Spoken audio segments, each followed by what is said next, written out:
Fala, conexos e conexas! Sejam todos muito bem-vindos a mais um episódio do nosso Conexão Viagem. Aqui nesse videocast, a gente sempre conecta dois assuntos, necessariamente viagem, e um segundo assunto, quem determina é o nosso convidado ou a nossa convidada, que eu apresento já já. Antes, cumprimento o meu parceiro de jornada, Rodrigo Possato. Fala, Possato! Tudo bem, Sheila? Tudo certo. Mais um episódio do Conexão Viagem. Lembrando, nossa plataforma no YouTube, Conexão Viagem. Entra lá, segue toda quinta-feira às 18 horas um novo episódio.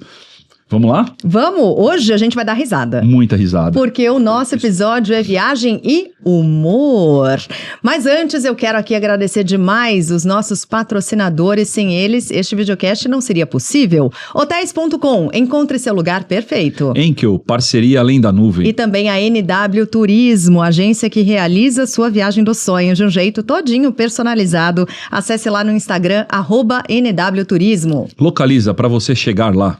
Muito bem, nosso convidado de hoje é radialista e meu colega, portanto, de rádio, não na mesma rádio, na Energia 97, é comediante, eu tô falando do Bernardo Veloso, seja muito bem-vindo, obrigada pela presença. Eu que agradeço o convite, agradeço demais, companheiro de rádio e fã. Olha aí, desde muito tempo. Ai, que legal, que demais, desde muito cara. tempo.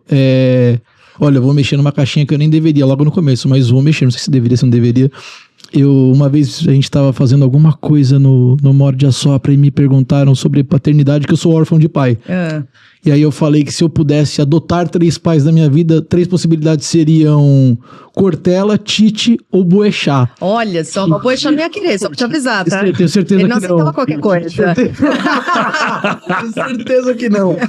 Então eu sou muito ouvinte de vocês. Ah, assim, que desde demais. desde o Boechat, desde todas as formações, ouço até hoje. Às vezes indo pro Morde eu venho ouvindo vocês. Que coisa boa, Tomara que você não se obrigada. decepcione hoje, então. Quem vai se decepcionar? Rodrigo, certeza. Eu não tenho a menor dúvida, eu sou bom nisso. Decepcionando pessoas de 1979. Tá craque nisso. Eu sou bom nisso. Ai, cara, mas obrigada demais, viu? É muito legal, Eu que né? agradeço. E rádio é uma delícia, né? Eu Fazer sou isso aqui que a gente faz é Eu sou- muito gostoso, né? Isso aqui também é rádio, né? É um amor que é inexplicável, né? Não é? Eu acho podcast muito rádio, muito rádio. É. Eu amo podcast também. E rádio é uma paixão que é difícil de escrever, né? Muito, muito, mas é uma delícia, A né? gente trabalha muito. O radialista ele trabalha muito, não tem o glamour de que as pessoas acreditam Não, que tem nenhum. Nenhum glamour. Nenhum, glamour. gente. Não se ganha dinheiro com rádio, ninguém Também fica não. rico fazendo rádio. Eu vou lá Também buscar não. um lencinho pra vocês chorarem e eu já volto. Verdade. Peraí. Hoje, já foi mais fácil fazer rádio. Hoje o rádio virou uma via de mão dupla, onde você emite sua opinião e ela volta. É. E a galera tem Imediatamente. Tem voz, interatividade. imediatamente. Ela tem imagem hoje, as rádios têm imagem também, né? O que me prejudica muito. É. Eu sou deficiente facial, isso eu admito, falo abertamente. Deve ser um problema pra mim. Mas é apaixonante. É algo que tá na veia, tá no sangue. E o cara, a mulher, o cara que é radialista, não quer largar o microfone de jeito nenhum. Cara, e você consegue juntar duas paixões, porque comédia, humor, é uma outra paixão, uma paixão do brasileiro. Acho que todo mundo gosta e pra você deve ser uma paixão também, né? Eu não sei mensurar qual que eu gosto mais. Eu não sei mesmo. Assim, já me fizeram essa pergunta algumas vezes, eu não sei dizer. São paixões diferentes, são momentos diferentes.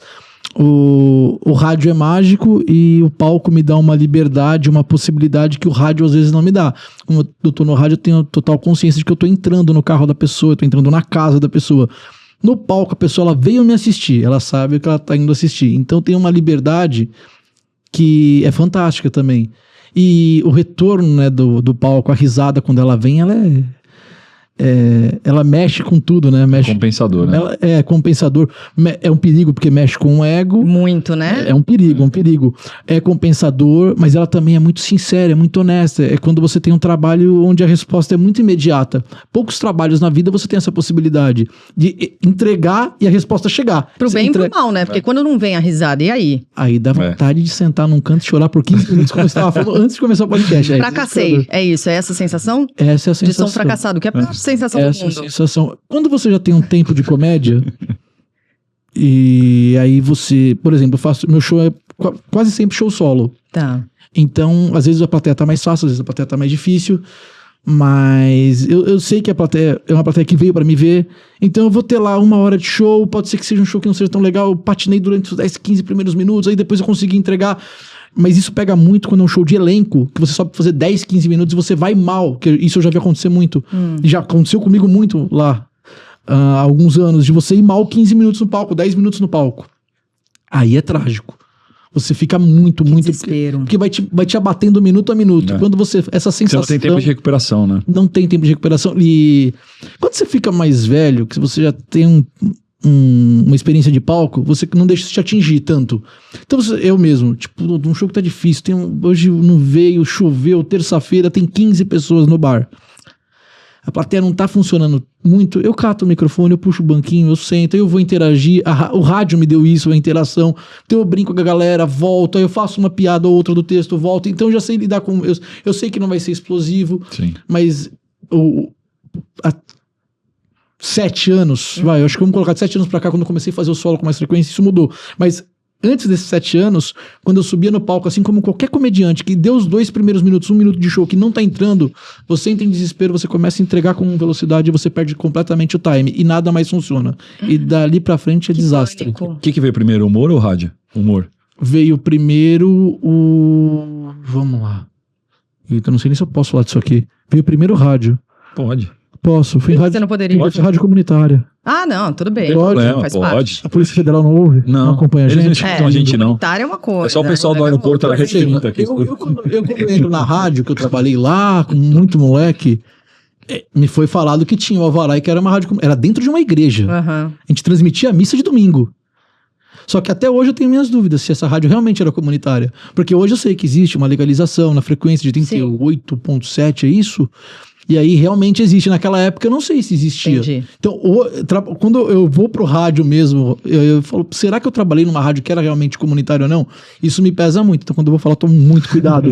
Mas foi assim que eu comecei. Então, primeiro o rádio.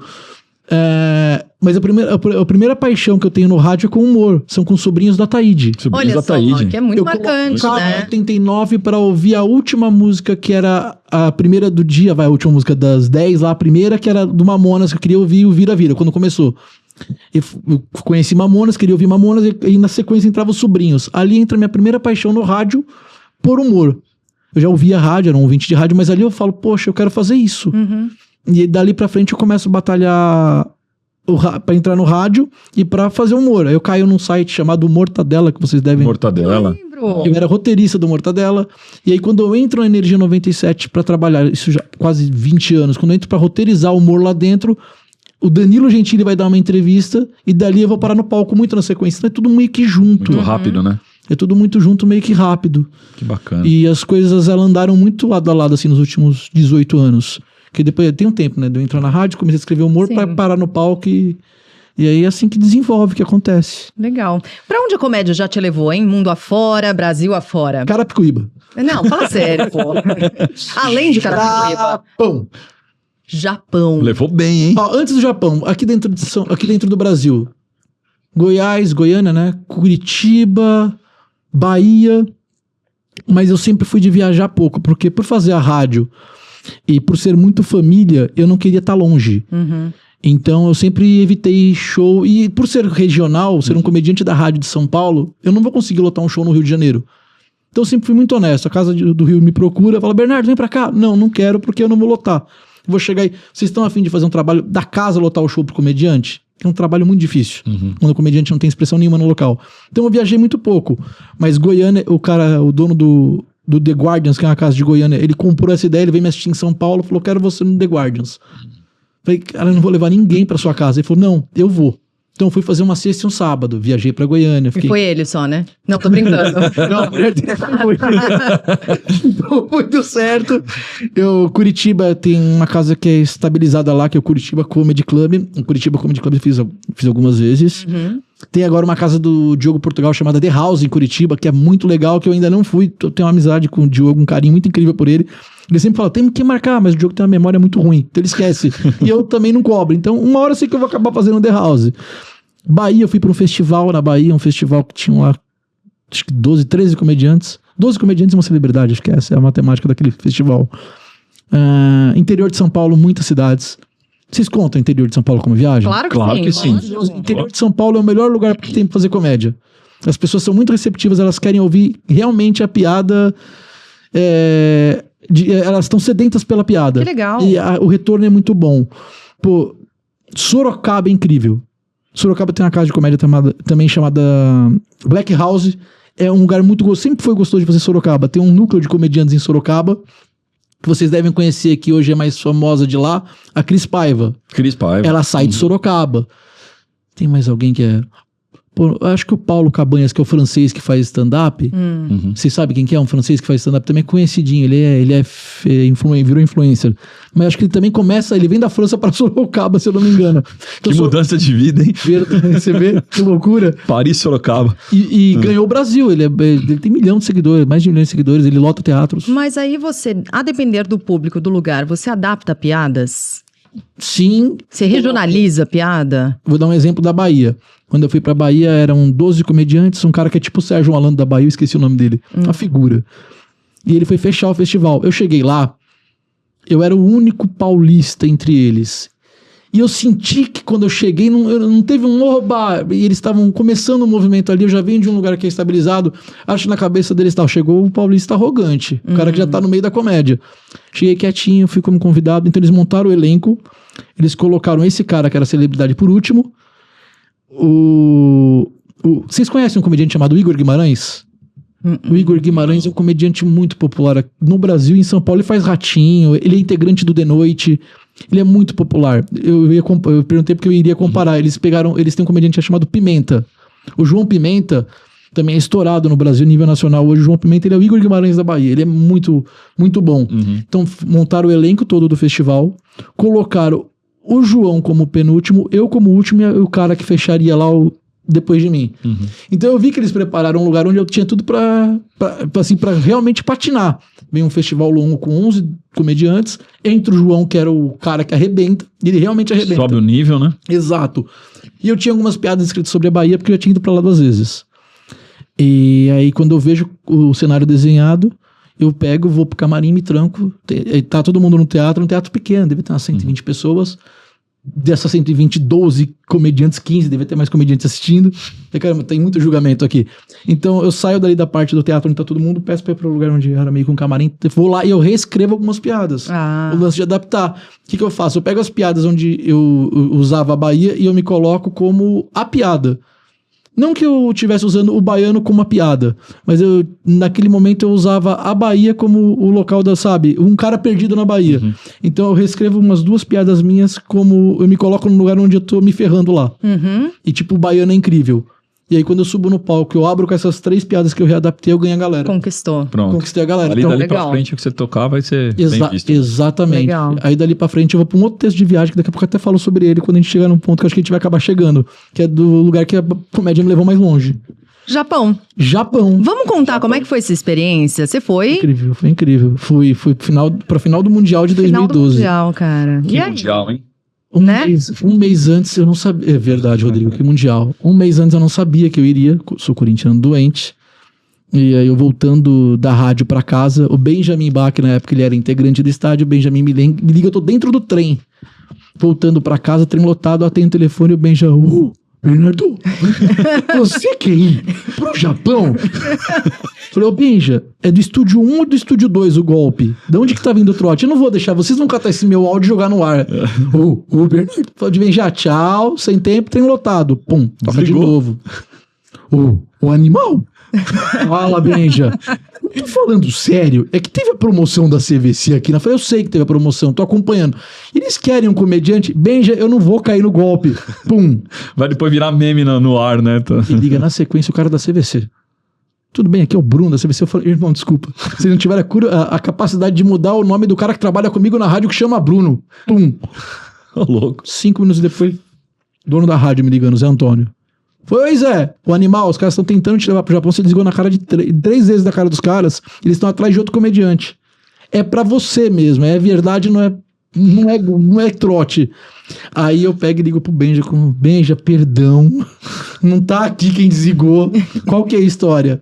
Eles queriam levar 2 shows, um de comédia e um de música.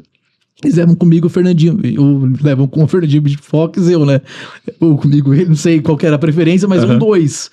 Eu queria que fosse 2 shows de comédia, queria outro comediante. E eu e um músico, inclusive eu dividi quarto com o Fernandinho Beatbox. 15 dias trancado num quarto de hotel. E ele fazendo coisa com a boca.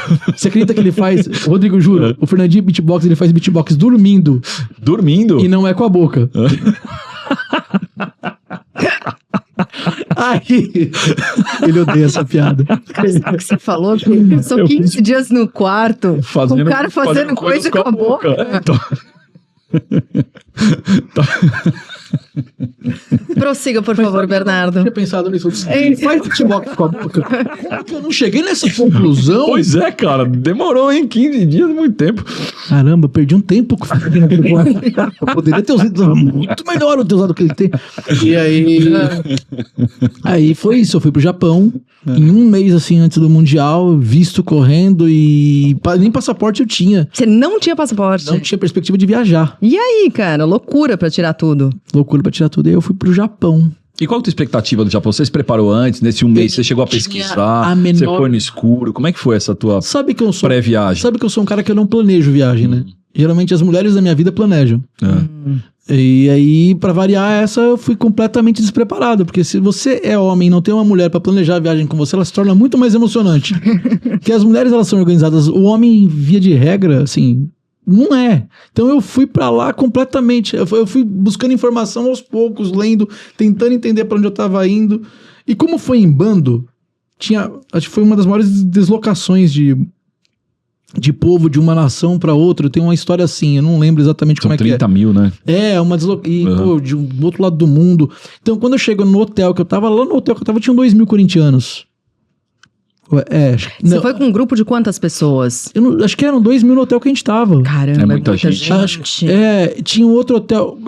A conta era uma conta maluca, era muita gente no hotel. E tinha um outro hotel que era pra quem tinha mais dinheiro, que eles também levaram, que era da rede Hilton. Mas o hotel que a gente ficou já era um hotel muito bom. Era um hotel 5 estrelas, de frente pra prefeitura de Tóquio. E aí eu vou pro Japão completamente despreparado pra conhecer uma cultura incrível, um povo fantástico e mudar meu conceito de vida. Muda, né? Muda. Eu tenho a teoria que todo mundo no mundo deveria ser retirado de onde tá e ficar uma semana no Japão. Depois de uma semana você pega a pessoa, leva pra um quarto e fala: você entendeu que dá pra funcionar em sociedade com respeito? E coloca de volta onde tá. O mundo melhora. Imersão, né? Porque acho que o grande diferencial é a educação, é o respeito. Isso realmente faz com que tudo ande e tudo aconteça. E no Japão isso é gritante. Você sai de lá revoltado com o mundo. Você fala, cara, dá pra funcionar, dá pra acontecer. Como nação, como povo, a gente pode realmente viver de uma forma melhor, onde todo mundo se ajuda, todo mundo se respeita. Porque se você respeita, você não rouba. Se você não rouba, logo você já não tem rombos na máquina pública. Isso facilita tudo. Facilita na educação. Sobra dinheiro para coisa importante. Exato. Então são conceitos que a gente acaba entendendo que a coisa acontece de uma forma diferente, entendeu? Mas no caminho pro Japão você teve perrengue aí, né? Na viagem ou não? Tive. Antes de chegar no hotel tão bom. Eu fui pela Airshine. Eu fui pela Airshine, isso é um problema. E aí, porque às vezes eles fabricam pendrive que não funciona, imagina um avião. Eu peguei um avião que teve parada em Madrid e depois Pequim. Foram duas. Geralmente pro Japão é uma parada, eu já tive duas. A gente vai muito em cima da semifinal. Quando chega em Madrid, a bomba de combustível dá problema. Só a bomba de combustível. É um detalhe, né? 12 horas eu poderia ter descido. Minha primeira viagem internacional, porque se eu fiquei 12 horas em Madrid, eu estive em Madrid, eu não passei por Madrid. Eu poderia. E lá você acha que pode descer? Pode descer. Não avisaram. Tipo, ficou no aeroporto. Ficou esperando ponto a ponto. Fernandinho Beatbox quase foi preso. Olha ele aí. O Fernandinho. Por quê? Porque ele. Enquanto a gente tava ali no estresse, e aí a gente começa a fazer conta, a gente vai perder a semifinal, a gente vai chegar muito em cima. O Fernandinho, ele vai no microfone de anúncio do aeroporto e começa a fazer... Quase deportaram o Fernandinho, mas meia dúzia. Sério. Deu ruim. Eu chego, tá a polícia de Madrid lá do aeroporto, o Fernandinho, mais 3, 4, e já entra eu, mais meia dúzia. Tipo, não, gente, peraí, calma, vai Corinthians. E isso foi um perrengue. A gente chega em cima, mas acaba dando tempo. Eu lembro que no voo de volta também teve um perrengue com um chinês. Ou foi no de ida, eu não... Foi no de ida ou foi no de volta que o chinês tira o tênis dentro do avião. E aí algumas pessoas, provavelmente da Gaviões, decidem que ele pode descer do avião com o avião em movimento. Difícil ele pode descer. Eles definiram que dava. Eu acho que não dá. Eu nunca vi ninguém descer de um avião em movimento, mas eles definiram que dava pra tirar aquele chinês dali em movimento. Mas por causa do chulé, do chinês, tá brincando. Vou colocar, não, você vai colocar, você vai, sei lá, aqui é Corinthians, ele não sabe o que é Corinthians. Aqui é Corinthians. Acha que tudo se resolve aquela assim, né? pressãozinha de leve nele com toda a 30 torcida. Corinthians, aqui é Corinthians, ele não sei nem o que é Corinthians, não conhece esse dialeto, e o pau comendo, eu do outro lado da avião falando, nossa, vai dar ruim. Teremos um problema diplomático aqui. Foram perrengues do avião. Agora, chegando lá, você falou que é tudo incrível, maravilhoso, que isso transforma a vida e tal. Como é que foi lidar com o idioma? As barreiras do idioma? Essa é uma dificuldade, Eu não falo inglês. E vou te falar, eles também não. O inglês deles é muito... não é tão bom, não ajuda muito. Um problema que eu tive. Uma das primeiras refeições que eu fui ter, a atendente me perguntando se era roto ou no roto. Eu roto, eu tentando entender. Era aquela aquela ponta que eu vejo que tá escrito em inglês, é hot. Eu até entender que o hot era roto, e até eu, na rota, e meu inglês é muito, assim, horrível, é primário. É terceira série do primeiro grau, do ensino fundamental. Então, era muito difícil a comunicação verbal. E aí eu me virei muito por mímica. Mímica. Aí o humor ajuda, né? Uma das coisas mais patéticas foi comprar sabonete. Que teve um cara que tava com a gente que porque ele queria Lux. Ele sabia que lá tinha Lux pra vender. Tá. Não, a gente vai lá, tem umas lojas de conveniência que são enormes. A gente entrou numa dessas lojas, foi no departamento, e aí até a gente explicar pra pessoa que a gente queria sabonete, o inglês deles não batia com o inglês dela, e aí uma loucura, e teve uma hora que eu fiz assim, ei, todo mundo foi, calp. Aí eu comecei a fazer o... Aí ela catou, levou a gente um departamento de banho. Aí tinha esponja, tinha shampoo. Tinha tudo. Ele comprou um pacote de Lux. Ó. Que alegria, hein? Mímica, gente. Funciona. A mímica. É universal. E ainda falando de alimentação, como é que foi tua alimentação lá? Como é que você se preparou pra isso? O que você comia? Porque é uma comida totalmente diferente do que você tá acostumado. Eu fui descobrindo. Eu fui aberto. Eu fui muito aberto a novas experiências. Então eu cheguei lá. Uma que eu chego em cima, a gente dorme muito pouco e já vai pra um ônibus viajar pra semifinal. Eu tenho um café da manhã muito bom no hotel, aquele café americano, com salsicha, linguiça, omelete e tudo que tem direito que não pode comer no começo do dia. Então, nada japonês, portanto, né? Ali no hotel, nada. Então a gente sai, e aí a minha primeira alimentação é uma frustração. Que no caminho a gente para, tipo, no graal deles, e aí a gente desce, eu vejo um salsichão, falo, cara, isso deve ser salgado, uma delícia, 2 da tarde, eu morrendo de fome. É ali que eu vou, né? Quando eu pego o salsichão, dou a primeira mordida agridoce. A tristeza veio junto, tipo, a minha primeira experiência foi horrível. A decepção caiu ali. Eles têm uns pratos que são muito comuns lá, que tipo umas cumbuca, que aí vem o arroz, aí vem a carne, vem legume, e tem uma variação muito grande disso. Eu lembro que eu comi bastante esses pratos. Tem tipo o PF deles, que são uns restaurantes. Pensa aqui na bancada do podcast. E pensa que ela tem um buraco aqui no meio onde ficou a atendente, as pessoas comendo aqui, a cozinha ali pra trás. Então você chega, você pede o arroz com um steak e... o primeiro dia eu pedi acho que um molho curry, acho que esse é o nome. É. E aí, mas eu pedi porque tinha a cara de feijão. E não tem nada do Só feijão, né? Parece, mas não é, né? Eu lembro que quando passou a semifinal que a gente ia de noite, eu tava com fome, eu saí pra jantar, assim, tipo, tarde, assim, quase madrugada. O lugar que eu fui comer foi no Subway. Eu nunca comi no Subway no Brasil. Foi comer lá. Falei, que é certeza, eu tô olhando e apontando. Não tem erro, né? Eu perguntando pro japonês, espoleto, onde tem espoleto? Eu quero escolher. Agora, você conseguiu aproveitar para conhecer lugares? Eu fui muito pouco por quê? Porque eu fui sem dinheiro, lembra dessa parte do fui no improviso? Então tem 2 coisas que eu não fiz que eu me arrependo, que é o Trem-Bala e o Monte Fuji.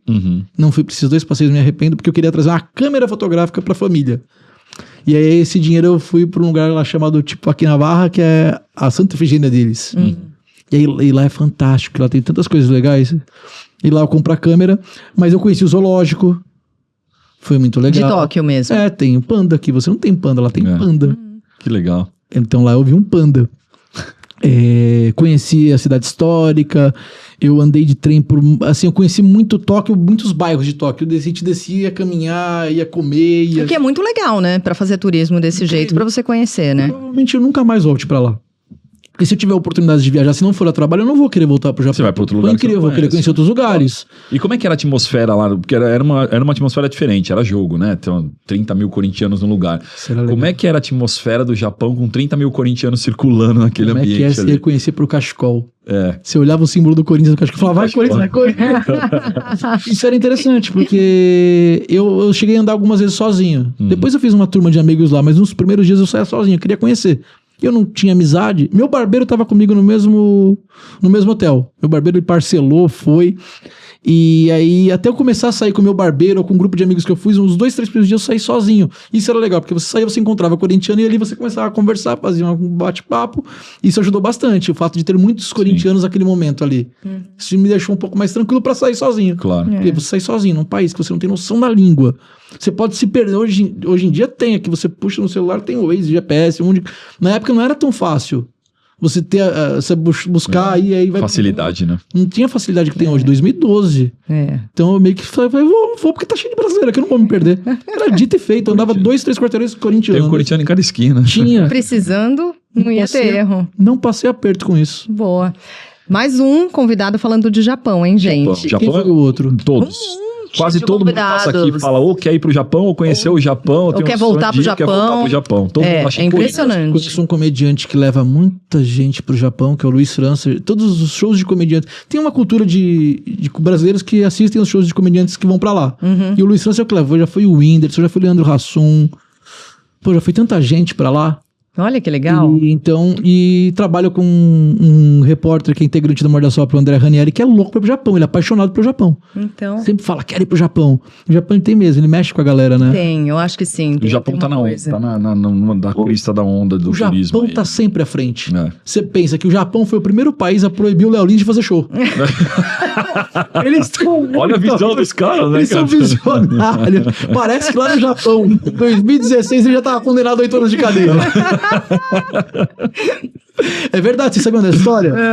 Marcaram a viagem do Léo e ele iria pro Japão fazer show e chegou lá antes dele uma piada com o terremoto que teve no Japão. Proibido. Proibido. O Léo não deram visto. A piada chegou primeiro que ele. Não vai vir. Não foi. Eles estão à frente da gente. Ai, gente.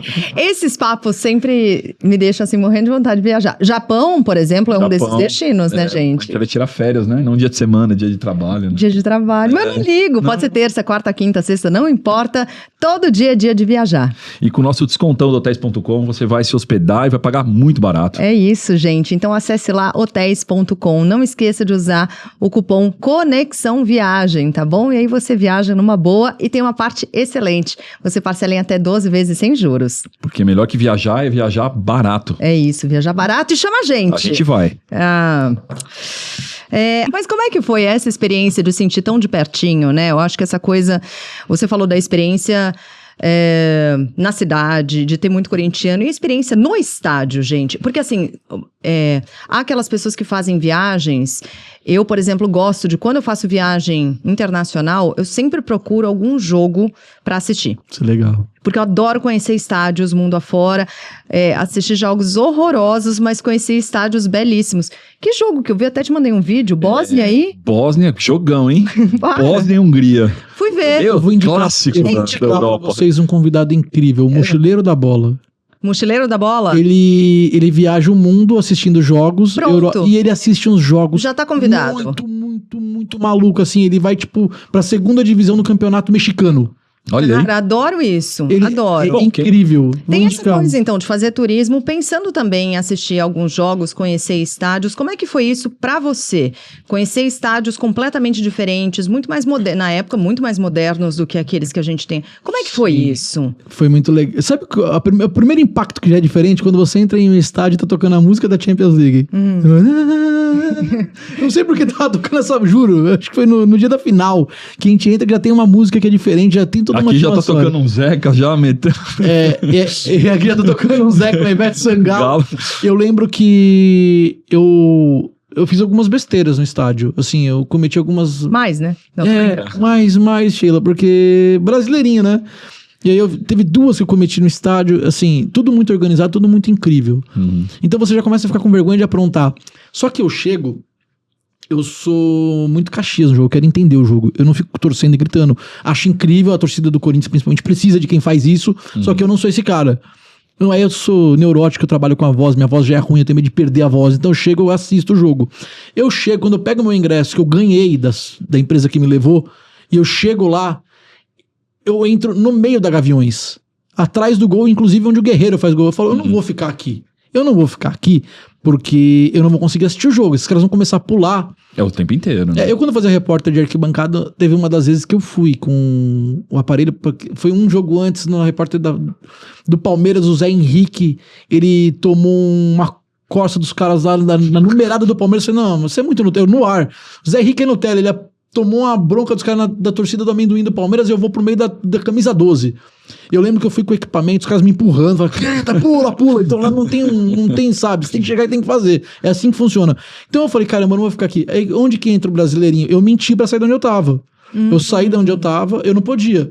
Então eu fui pra um ponto que era bem no meio do estádio, um ponto legal de assistir, vi que tinham lugares, peguei, cheguei, a atendente pediu o ingresso, comecei a bater no bolso, ela fazendo gestual pra mim de cadê o... My father, entrei, ela mandou entrar, então eu dei um golpe no Japão, olha que ridículo, pra não ficar onde eu queria, mas tinha lugar, não tava lotado, eu não tirei o lugar de ninguém, eu sentei no lugar que tava vazio. Sei. E essa é a primeira gafe que eu cometo. A segunda gafe é muito feia, uma das coisas que eu mais me envergonho na vida. Ô, louco. Que eu sentam 3 corintianos atrás de mim e uma família de japonesinho bonitinha. Que família bonita. Pai, mãe, vocês já viram família de japonês? Tudo certinho, assim, quietinho, tudo. Parece que foi desenhado. É uma coisa maravilhosa. E aí eu começo a sofrer muito no jogo, muito. E eles começam a me julgar muito, rindo de mim. E aí eu tô ali quietinho, sabe? Em silêncio. E um dos corintianos desses 3 que estavam gritando e torcendo, tem uma hora que vira o jogo, eles vêm em mim e falam, e aí, você não é corintiano? Não vai pular? Qual é que é? Tá aí? Que torcedor é esse de sofá? E os japonesinhos rindo ainda de mim atrás. Rindo de você, tá? Quando sai o gol do Guerreiro, eu viro pra trás, eu lembro de eu ter dado uns 4, 5 chupa na cara dos japoneses. Não entendendo nada, né? Chupa, os 4 japonesinhos me olhando. O zoião regalado. Tem uma hora que o cara os 3 só calma, cara. Isso não tem nada a ver com isso. Eles provocaram, ficaram rindo de você. Você foi muito errado. Eu lembro que depois dessa atitude eu começo a chorar depois do gol do Guerreiro e eu só paro na entrega de medalha. Olha. Que eu já tinha entendido o jogo. E ali eu entendi que dificilmente, depois daquele gol, dificilmente o Corinthians perderia, né? Eu acompanhava muito aquele time do Tite, eu sabia como jogava. Ali eu entendi que o Fábio Santos estava num dos melhores dias da vida dele, o Chicão estava jogando, o Paulo André perfeito, o cara não vai passar. Até tiveram alguns sustos que o Cássio resolveu muito bem. Mas o time tava muito fechadinho, né? Tava encaixado demais. Eu entendo que a gente ia ser campeão do mundo, cai a ficha, eu tô no Japão, aí começa a me cair um monte de coisa. Eu vim conhecer uma outra cultura, eu viajei o mundo, olha, deslocado. Tem um Pacaembu do outro lado do mundo, e aí eu começo a chorar, e eu sou chorão. E aí eu vou até entrega de medalha. E aí a família traumatizada atrás do japonesinho, sem se mexer lá. Mas coragem. Olhar pra claro, trás. né? Eu não tive coragem. Eu classifico como uma das coisas mais idiotas que eu já fiz na vida. E essas viagens... E olha que eu já almocei no Graal. Aliás, eu vou pagar a última parcela agora, foi em 2016. Terminou agora aquele almoço. Se comer esse espetinho de frango até 2027. Não dá. Aí tem um projeto da Caixa que é o meu frango minha vida. Você financia pelo meu frango minha vida. E essa viagem que você fez pro Japão, você já era do humor naquela época, né? Lógico, você foi convidado pra fazer isso. Eu fui pra fazer. Eu tinha que fazer um show no hotel, que nunca deu certo. Não saiu. Organizava, não dava, organizava. Eu acabei fazendo show dentro do ônibus indo pro estádio. Deu certo. Eu tinha escrito algumas piadas. Eu já tinha escrito algumas piadas, fui escrevendo antes, fui escrevendo no Japão, eu tinha um material que eu queria testar. Tinha algumas piadas de segurança, então eu vou dentro do ônibus fazendo esse material. E aí rolou. Que legal. Tem uma história muito... Posso contar muito rápido? Claro. Uma história muito boa. Não, vai lá. Tem um comediante chamado Luiz França. Tem um comediante que leva os comediantes pro Japão. E ele também... Ele vende shows, ele também tem um lado empresarial. E ele fecha um show, se eu não me engano... tenho medo de falar besteira. Se eu não me engano, essa história é com o Oscar Filho. Ele vende um show num ônibus pra ele e pro Oscar Filho, se eu não me engano é isso, que é um empresarial. Então onde vem o dinheiro? É um corporativo. Tô com medo de errar a história. Eu sei que no final das contas, tipo, não, a gente vai, pô, mas é difícil, pô, mas vai entrar tanto de valor, pô, então vamos, é no ônibus, é difícil. E aí eu sei que quando fecha os ônibus, acaba que todo mundo vai pra um ônibus e era pra dividir a galera em 2 ônibus. Eu sei que vai o Oscar fazendo o show pra galera num ônibus lotado, que é um show difícil pra caramba, e o Luiz lança com outra pessoa da empresa sozinho no outro ônibus do lado conversando. Então o Luiz ganha a mesma coisa, não se ferra. Um trabalhou e o outro não, né? O que contratou não trabalhou. Se eu não me engano é com os caras essa história. Agora, essa viagem pro Japão te rendeu piadas depois que foram abastecendo o seu show? As viagens rendem piadas? Rendem material para o seu show? A do Japão, sim. A do Japão eu tinha um texto que durante um tempo ele fechou meu show. É que quando eu vou gravar o especial que hoje tá no YouTube, que é o único especial que eu tenho gravado e postado, o especial ele muda de contexto, e aí essa piada ela vai pro meio do especial. O especial ele ganha um outro rumo por fatos que acontecem na minha vida, o show vira uma outra coisa, e aí esse texto que fechou durante muito tempo, ele vai pro meio do show, que é um texto sobre a privada do Japão. Vocês conhecem a privada do Japão? É chique, né? É incrível, ela é aquecida, ela toca música, ela tem jatos que te higienizam, ela é incrível. Então eu tinha um texto sobre isso, que durante muito tempo eu fechei o show com esse texto. Ele nunca falhava. Ele não é escatológico, mesmo sendo em cima de uma... Tem tudo pra ser. E a piada escatológica, essa que é feito com o fato de estar numa privada, por exemplo, ela costuma funcionar muito porque todo mundo faz. Então, todo mundo se identifica. É muito humano. Exatamente. E aí eu consegui fazer um texto onde eu não batia nisso. Eu estava naquele lugar de identificação sempre escatológico e funcionava bastante. Então durante muito tempo o texto da privada do Japão fechou meu show. Ele só deixa de fechar por um motivo X aí. E até hoje, às vezes, quando eu tô num show que tá muito difícil, que eu tenho que Você puxa ela. eu recorro a ela, às vezes, porque eu sei que ela é uma piada que ela vai funcionar.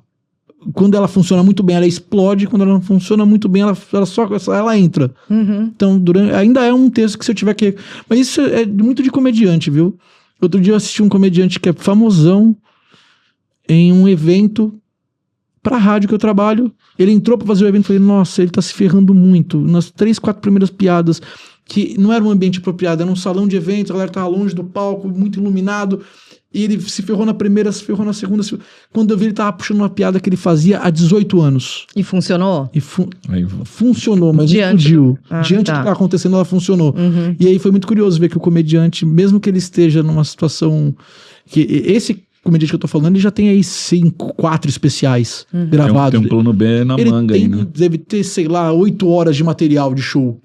Ele foi na piada que ele fazia no boteco quando a gente tava começando e ele recorreu a ela. Olha só. E essa privada no quarto que você dividiu com o Fernandinho Beatbox estava lá ou não? Então, na verdade, eu usei a privada como privada. O Fernandinho até hoje ele acha que é um utensílio do Hop Hari. Teve um dia que eu cheguei, ele tava fazendo barquinho. Tá desparafusando a privada. Tá E aí, voltando pro Brasil um pouco, nesses lugares que você foi, né? Que você foi fazer. Como é que foi a tua experiência lá? Você conseguiu passear, conhecer um pouco a cidade? No Brasil, nessas que você foi? Não, foi trabalhar. Goiânia, Curitiba. Bahia. Você foi pra Bahia? Onde na Bahia? Salvador? Várias. Eu fui pra Salvador. Eu fiquei em Lauro de Freitas, porque eu tinha parentes em Lauro de Freitas. Então eu fiquei em Lauro de Freitas, mas Lauro de Freitas é tipo Guarulhos de Salvador. Então eu fui pra Salvador, os shows foram em Salvador, eu fiquei em Salvador. Eu conheci... Aqui na Bahia eu já tinha ido pelos parentes. Então eu já tinha ido aplaudir o pôr do sol no Farol da Barra. Eu já tinha ido passar uma tarde em Itapuã. Eu já tinha feito tudo isso. Então foi um lugar onde eu tive a oportunidade, eu tive a oportunidade de passear, mas eu já conhecia. Goiânia, como eu fui pra fazer sexta e sábado, eu pude o sábado passear por lá, fui pra restaurante, fui comer feijoada num pagode. Foi isso. Em Goiânia? Em Goiânia. O que se espera de um sertanejo bom, assim, né? Eu fui comer feijoada no pagode em Goiânia. Mas vem cá. Eu queria ter ido pra Caldas Novas. Não deu tempo. Não deu. O cara que me levou lá, o dono do comedy, ele me convenceu, porque ele sabia que acho que eram 3 ou 4 horas de viagem. Mas eu queria muito ter ido pra Caldas, porque eu sou apaixonado aqui no interior de São Paulo por Olímpia. Adoro. Que é longe também. O parque aquático. Eu sei que eu provavelmente não vou conseguir voltar pra lá, porque minha filha mais velha tá com 17, então... Passou a fase, assim? Sozinho. A enteada tá com 13, 14, o mais novo tá indo pra 11, passou a fase. O mais novo ainda você fala, vamos, Matheus, ele vai. Então a turminha já não vai me querer dar esse rolê, eu sou apaixonado por isso. Me chama, eu vou. Eu tô aos 43. Muito legal. Não, e a gente é muito legal. E a gente vai de carro, vai de Localiza. Alugar um carro, quem mais entende de carros no Brasil é super rápido e fácil. Com a Localiza você encontra o ideal do compacto SUV, sempre com uma frota nova e perto de você. E para ganhar ainda mais tempo, alugue com Fast Retirada Digital, onde você retira o carro pelo celular em até 5 minutos. Conte com a Localiza para explorar o Brasil, de norte a sul, México e América Latina também. Localiza, descomplica o aluguel e cuida de cada detalhe para que a sua próxima viagem seja incrível. Cara, você emplacou o merchan com essa... Olímpia, Goiânia, Caldas Novas. Eu fui com o meu carro, mas quando eu fui pra Salvador, eu fiquei com o carro da Localiza. Então. E assim, desgasta teu carro. Acho que hoje, se eu for pra Olímpia, eu pego um carro pela Localiza, eu não vou com o meu. Então. Eu entendi que é melhor você ir com um carro alugado. Por vários motivos. Então, eu também prefiro, viu? Em determinadas viagens. É o melhor eu acho. Carro revisado, tudo novinho. Exatamente. Como é que é a dinâmica dessas viagens? Porque você fala assim, eu tive um dia só para aproveitar. A dinâmica, como é que se estabelece das viagens a trabalho? O tempo é curto. Como é que se estabelece essa agenda? Curitiba. A maior parte das vezes, eu chego lá, por exemplo, num show no sábado à noite. Eu saio daqui no sábado de manhã, chego lá no sábado à tarde, vou pro hotel, tomo um banho, vou pro show, volto no domingo de manhã. Eita. Então, eu acabei que Curitiba eu não aproveitei nada. Goiânia, porque eu fiz esse sábado, eu consegui aproveitar um pouco. Interior de São Paulo é chegar, fazer o show e voltar. Então, isso eu me arrependo um pouco. De quando eu vou, eu não aproveito. Isso me dói um pouco no coração. Eu poderia ter aproveitado mais, né? Eu lembro que em Sorocaba teve uma vez que a gente saiu do show às 11 da noite, a gente foi na padaria Real comer a coxinha da Real. Aí o turismo do comediante. Comer a coxinha da Real em coxinha e é maravilhosa. É maravilhosa. É maravilhosa. Real, se quiser mandar coxinha pra nós aqui. Mas é isso, né, gente? Viajar a trabalho é sempre uma maratona mesmo. É agenda apertada, adaptação rápida. Tudo tem que funcionar no tempo certo, porque é o tempo contadinho. E também é o que acontece quando uma empresa precisa crescer sem perder eficiência. E é exatamente aí que a Enkel entra. A Enkel é uma consultoria de tecnologia com mais de 10 anos de experiência em cloud, dados, automação e inteligência artificial. Com uma atuação estratégica, ajuda negócios a transformarem operações complexas em resultados para valer, resultados concretos. Quer saber como a tecnologia pode simplificar sua rotina e acelerar os seus resultados? Acesse enkel.cloud e fale com especialistas da Enkel. Isso aí. E quando você viaja a lazer, né? Quando você sai de férias ou viajar, você consegue desligar ou você fica procurando uma piada aqui ali pra virar conteúdo em show? Do nada, corta a câmera pra mim, eu tô sem a jaqueta. Tá com calor. Eu tento desligar. Eu me esforço muito pra isso. Eu tenho uma rotina muito maluca. E aí eu tenho um complexo de que eu sou ausente. E talvez eu seja mesmo, por isso que... Então quando eu tô, independente da viagem, se eu tiver com os meus, eu quero realmente ter um tempo de presença efetivo. Então eu evito o celular. Tanto rede social quanto tentar escrever texto. Eu uso a memória em alguma situação que vai me levar a escrever o texto. Mas no momento eu tento não pensar nisso. E quando a situação é engraçada, você já sabe que ela vai virar texto, muitas vezes. Você não precisa escrever, você guarda aí. Tem um texto que eu também é do meu primeiro especial, que eu usei durante muito tempo, que é sobre o Japão. Perdão, sobre o zoológico. O zoológico aqui de São Paulo. Então foi um lugar que eu fui com a minha família. Minha filha foi me dando algumas piadas, mas eu não anotei. Eu falei, opa, acho que tem texto aqui. Mas, sabe, na hora eu só não quero pensar nisso, não quero pensar nisso. E depois eu fui pensar. Então, quando a história ela vem, eu lembro que uma vez eu tive que levar meu afilhado, que tava namorando, ele teve um problema de fimose com a primeira namorada dele, eu tive que levar ele pro hospital. Então ali não é uma viagem, mas é um lugar que eu já tô indo com a pessoa sabendo que eu tô no carro rindo. Tanto é que ele fala, padrinho, você não vai fazer isso? Eu falo, já tá feito. Já foi, piada nem chegou lá, já tem. Durante um tempo essa piada também fechou meu show. Então quer dizer, dependendo do local, você sabe que vai ter a piada, mas eu tento não pensar nela se eu tiver com a família ou com os meus, porque... perde meio que o sentido do lugar. Eu tenho muito medo disso. Tá, é piada ou não, o post, tem que não. Eu tento muito evitar. Tanto é que se eu viajo, eu não posto. Se eu tô num jogo de futebol, raramente eu posto. Sim. Se eu tô num show, raramente eu posto. Pra aproveitar, né? E não é nem pensado, tipo, não, é porque não é nem, eu não tenho que mexer, não. Eu acho que eu já me adaptei. Eu já virei uma chavinha onde, não, que esse momento aqui é o momento de viver o momento. Tá certo. Pra que lugares você gosta de viajar nas férias? Ou você fica por aqui mesmo, em São Paulo? Guarujá, eu gosto bastante. Olímpia, como eu disse. Olímpia, é verdade. Que eu fui 3 vezes pra Olímpia.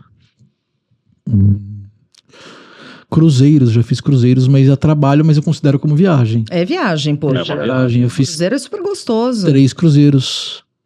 Aqui pelo trabalho. litoral brasileiro mesmo. Aqui pelo litoral brasileiro. Você curtiu? Muito. Eu também achei uma experiência muito legal de cruzeiro, viu? E nos... Você foi fazer comédia, show a bordo? Fui. A rádio que eu trabalho, a Energia tem os cruzeiros. É verdade. Energia na Véia, né? Então, é mesmo. O último que eu fui da rádio, ele não era do Energia na Véia, era o Cruzeiro Energia On-Board, que era da rádio. Então teve Morro de inveja daquilo, gente. Queria um da Band News, não consigo. Vamos conversar. Me ajuda. Vamos convencer a Band News a fazer um desse, que aí vai precisar de stand-up lá dentro. E aí, nesse último da rádio, eu não estive como atração. Eu fui pra curtir, isso foi incrível. Que legal. Foi convidado. Mas os outros 3 que eu fui pra fazer show. Também foi bem legal. É bem interessante, assim. No teatro do navio é bem legal. Mas a viagem no navio, o cruzeiro é muito interessante. Deve ser muito legal você ir pra fora do Brasil. Sim. Mas só de fazer o litoral, a sensação de abrir uma cabine e você tá em alto mar, ela é maravilhosa. Ela é incrível. Ela te pega de um jeito diferente. Isso... É tudo muito legal no navio, mas assim, uma das coisas que eu mais guardo é você poder... Tiveram edições que eu fui de cabine, você abrir a cabine e o marzão, ou você amanhecer e a primeira coisa que você vê realmente é o mar dentro de um navio, isso é maravilhoso. Não, por isso que eu recomendo, quem vai fazer cruzeiro, quer ter essa experiência, às vezes é melhor você gastar um tiquinho mais, parcelar mais e pegar uma cabine em que você tenha vista para o mar, do que essas cabines que são mais baratas e tal, tudo bem, tá valendo, mas não tem vista nenhuma. Porque você perde essa experiência que é única, é singular, essa coisa de abrir e falar, uau, esse amanhecer, uau, essa imensidão que é o mar, né? O lance do gastar é muito legal, não vou deixar passar isso batido não. Eu lembro que quando o Corinthians foi pra final do Mundial, eu via muitas matérias das pessoas vendendo carro pra ir. Vendendo moto. Parcelando em 30. Eu olhava e falava, que loucura, pra quê? Não, e eu fui um dos caras que falava, não, sério, essa galera tá doente. E depois que aconteceu, que você vai pra ver um Mundial, que você tá com uma galera, que a situação é... Eu lembro que quando eu volto entendendo quem fez. Eu acho que se a pessoa vendeu e prejudicou a família, prejudicou... Outra coisa, você arrumou uma briga com a esposa, aí você foi, deixou ela e você vendeu o carro pra acho muito errado. Na época, quando eu era casado, então eu tive uma conversa muito franca, tipo, olha, pintou o convite. E aí, não, vai porque vai ser legal pra sua carreira. Eu não teria vendido um carro prejudicado em casa, claro. Mas a pessoa que era solteira, que vendeu o carro, que era a única coisa que ele tinha, que era o Celta, que valia 20 mil reais, que na época era o dinheiro pra ir. E foi, mas foi os fins justificaram os meios, né? É a experiência. É a experiência. Foi tiro certeiro. Fez o que, assim, porque fica. É viagem de vida, assim. É difícil chegar no que a gente fez ali. Então valeu muito a pena. Quem eu achava que era louco... Ser louco é muito subjetivo, né? Sim, sim. Então, quem eu via como louco, eu falei, não, essa pessoa ela tava um passo à frente do que eu pensei. Cara, viagens são experiências marcantes pra nossa vida, pra nossa história. Você não vai todo ano pro Japão, você não vai todo ano no final do Mundial. Então, acho que o esforço valeu a pena. Mas pro Guarujá você vai todo ano. Todo ano. Não tá, Rodrigo? Todo ano. E qual lugar você tem desejo de conhecer? Uma vontade? Eu queria conhecer no Brasil, Santos. no mundo. Não, Boqueirão. Boqueirão. Long Beach. Eu sou muito fã de Sherlock. E aí eu queria... ser Arthur Conan Doyle. Eu gostaria muito de conhecer Londres. Londres justamente por isso. Justamente legal. Por conta de ser muito apaixonado por Sherlock. Eu acho sério? Sim. Tem um museu lá que é super legal. Você ia pirar no museu. Jura? Sherlock. Pô, iria mesmo. Então eu sou muito apaixonado por ser, assim, os filmes, séries, os livros, tudo me fascina em Sherlock. Tem uma série do Sherlock, inclusive, com o Benedict lá, o Doutor Estranho. E eu não consigo falar o sobrenome dele, é muito difícil. Benedict Guggenberry, é muito difícil o sobrenome dele. Que é o Doutor Estranho da Marvel. A série é muito legal, assim, eu sou apaixonado. Tá no meu top 5 de séries. Que legal. Ninguém coloca a série como top 5, eu coloco, porque o próprio Homem de Ferro, o filme com o Homem de Ferro lá, o Robert... O Homem de Ferro da Marvel também. Tem um filme do Sherlock com ele, é maravilhoso. Então eu iria pra Londres pelo fascínio pro Sherlock. Aí, ó. Tá Ainda vai. Tem tempo. Vamos de bate-volta? Bate-volta. Podemos? Bate-volta, perguntas rápidas, respostas rápidas, mas a gente não consegue nunca, então tá tudo certo. Piada escrita ou piada vivida? A piada escrita. Mas a piada escrita, ela não é resultado de uma piada vivida? Mas pra um comediante ela é ponto de segurança. Eu, assim, eu adoro o improviso. Sou apaixonado. Tanto é que eu abuso disso no palco, né? Da interação. Mas eu tenho as minhas piadas escritas, elas são meu ponto de segurança. Boa. Um destino que te surpreendeu? Carapicuíba. Eu voltei vivo, né? Surpreendente. Tá surpreso. Surpreendente. Um destino que me surpreendeu. Peraí, calma que tem sim. Serra Negra. Serra Negra? É. Sério? Eu nunca tinha feito uma viagem romântica. Ai, que fofo. Olha aí. E eu vinha num momento de estresse, numa loucura muito grande pra variar de trabalho e me fez muito bem. E lá é muito gostoso, tem vários hotéis, Hotel Fazenda, né? Pra quem gosta disso. Eu fiquei num hotelzinho bem gostoso e curti bastante um show cover numa praça que foi maravilhoso. Um show cover do Zé Ramalho. Eu nunca assisti o Zé Ramalho, tenho muita vontade. O cover do Zé Ramalho já me deixou feliz. Que legal. Tava muito feliz ali em Serra Negra. Ali tem um hotel chamado Vale do Sol, que eu acho uma delicinha, marcou minha infância, assim. Eu acho Serra Negra muito gostoso. Me surpreendeu, eu fui pensando, não, vou tirar um fim de semana pra desestressar, realmente. E é isso, não quero pensar em rádio, não quero pensar em show. Deixei meus filhos com a minha mãe, falei, não vou pensar nos meus filhos. E aí me surpreendeu. E tem aquele centrinho ali que é super gostoso, né? Muito bom. O melhor show que você já fez? O melhor show que eu já fiz? Caramba, Sheila. Eu nunca pensei nisso. O melhor show que eu já fiz? Porque o pior você deve lembrar, né? O pior você lembra? Não, porque às vezes a gente lembra mais do que a gente... Eu lembro de um show tenso que foi bem difícil, que hoje tem até piada disso no meu show, que foi quando eu tomei uma garrafada de água na testa. Mentira! Aonde foi isso? Foi no Beverly. No Beverly? No Beverly, no meu cantinho. Tô ali há... Quantos anos? Uma garrafada. Tomei uma garrafada. Tava lotada a casa. O marido tava rindo muito, a mulher não ria de nada. Isso não era um... Todo mundo rindo. Sabe o show que tá explodindo? 100 pessoas. Mas assim, o Beverly tem shows maravilhosos de eu guardar no coração. Assim, plateia explosiva, 100 pessoas, um caldeirão. E eu gosto, lá é pé no palco, a galera em cima de mim. E o show... E ela não rindo de nada, teve um determinado momento que eu tomei uma garrafada de água. Parou o show. Uma advogada que deu entrevista no Morde a Sopra tava no lado da mesa, tanto é que até a pessoa sair do show e tudo, eu paro, eu vou interagir com ela, eu converso com ela pra tentar entender o que tá acontecendo, e aí eu consigo só retomar o show quando a advogada levanta pra me oferecer bebida. Você quer um gole? Eu falei, pô, você quer que eu seja processado pra você poder trabalhar em casa própria? E aí ali eu vou voltando pro show, mas até ela sair, até a galera começa a gritar aí fora pra ela. Você tinha percebido que ela não tava gostando ou não? Você chegou a perceber ou você nem reparou? Eu nunca falei disso em lugar nenhum, nem na rádio que eu trabalho, mas se você quer ouvir a verdade, Rodrigo, sim, eu tinha percebido. Você percebeu? Eu percebi o ponto que tava me incomodando e aí o lado comediante, filha de uma mãe, grita lá dentro. Eu fui forçando. Foi piorando. O que tá te doendo é aqui? É aqui que eu vou. O que tá te doendo é aqui? E aí eu faço, a galera explode de rir, só ela que não ia falar, ai, que delícia. É agora. Ai, que delícia, do nada uma garrafada na testa. E aí ela deu a garrafada na testa, eu falei, moça, por que você fez isso? Ela falou, porque nós não somos todos iguais. Eu falei, desculpa, eu não quis ofender a comunidade japonesa. Aí ela falou, eu sou chinesa. Aconteceu isso, tá mentira. Isso é só uma piada que eu uso. Eu só usei com vocês aqui.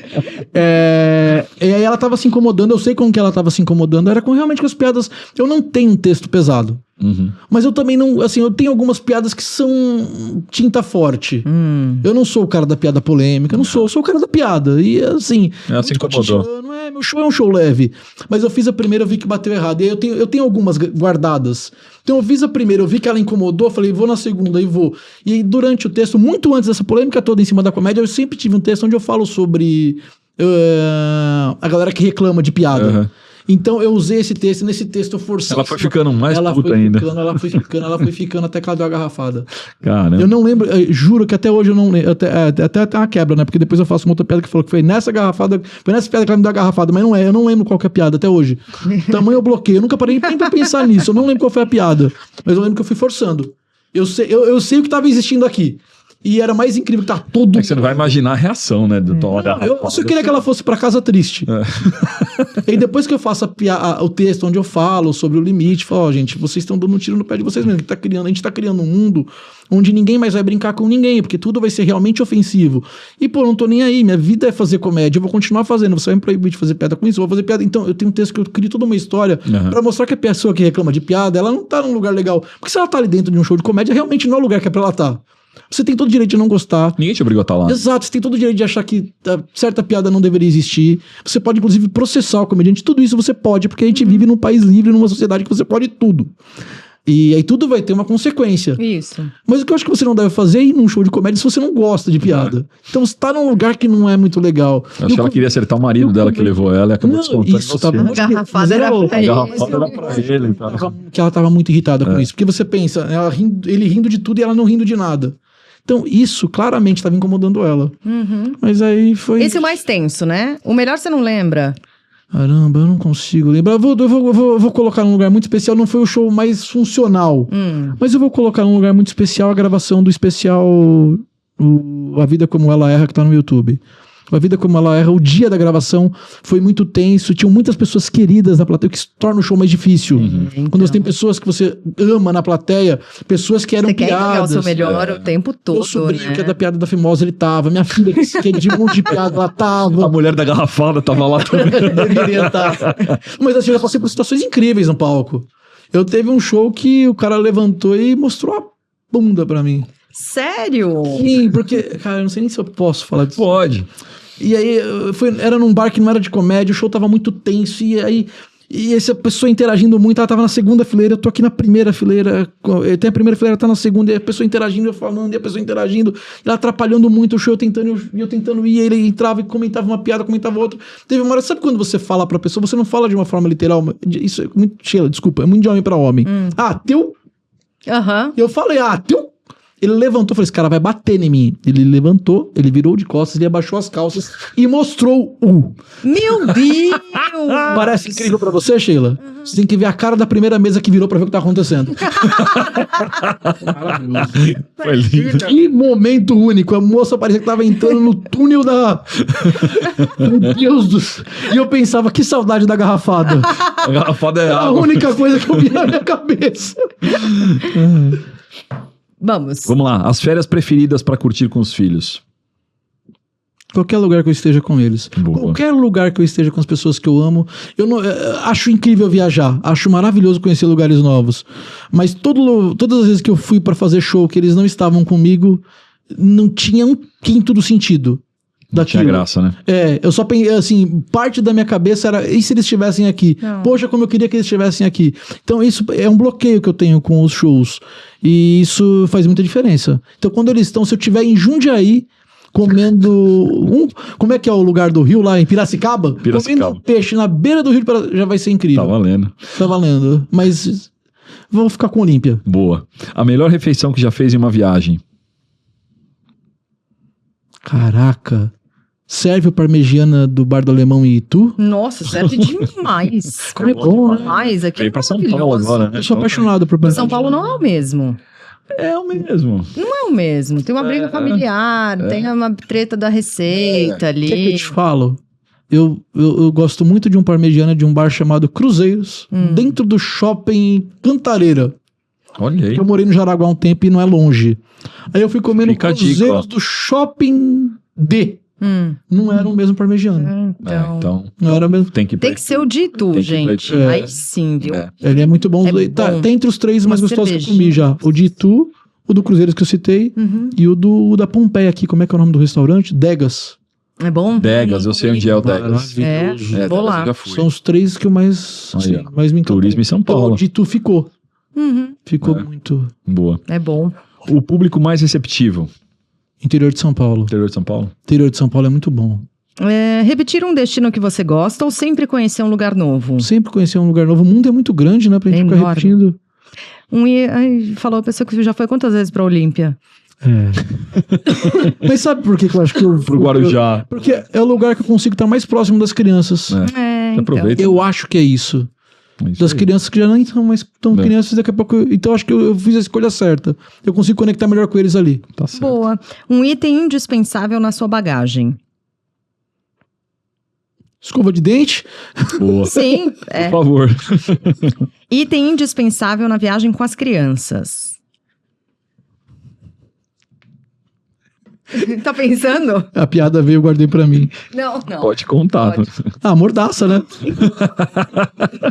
Uma boa mordaça, se você tem 3 crianças, ajuda muito. Um item indispensável? Caramba. Mordaça é muito... Um aparelho de choque. Sabe Que horror, gente. Sabe que parece bobagem, mas é muito importante? Repelente. Boa. Raramente você vai pra um lugar que você não vai ser surpreendido por insetos. É uma boa. Trilha sonora que não pode faltar nas suas viagens, tem? Tem no carro. Caraca. É tão de momento isso, né? Durante um tempo foi Queen, durante um tempo foi Beatles. Hoje talvez seja Pé da Letícia ou a banda Resgate, eu não sei. Tem sempre alguma coisa que... Depende do momento, depende da viagem, mas já né? teve Queen, já teve Beatles, já teve Pé da Letícia. Hoje, acho que eu colocaria durante boa parte a banda Resgate. Trabalhar com humor é? Incrível. Não. É incrível. É muito bom a gente... Foi o que eu falei. A gente tem, é muito difícil a gente conseguir entender o que é alimento do ego e o que é a satisfação de estar levando coisas boas para as pessoas. É uma linha muito tênue que divide o que é e o que não é. Mas saber que, ainda mais pro comediante, a gente que é tão julgado, saber que algumas pessoas estão ali porque faz bem pra elas. Eu já tive muitos relatos de pessoas que têm depressão e vão no chão, assim, tentar entender, tipo, a pessoa vem conversar comigo, então, vim de novo. Então, é 7º show seguido, né? Aí a pessoa, que eu tô com um problema aí de depressão e quando eu venho pro show, o show me tira desse lugar. Olha só. Isso recompensa, E aí, né? a gente começa a entender que vai além do ego de entregar a piada ela funcionar, vai além do cachê e vai para um lugar que é muito especial.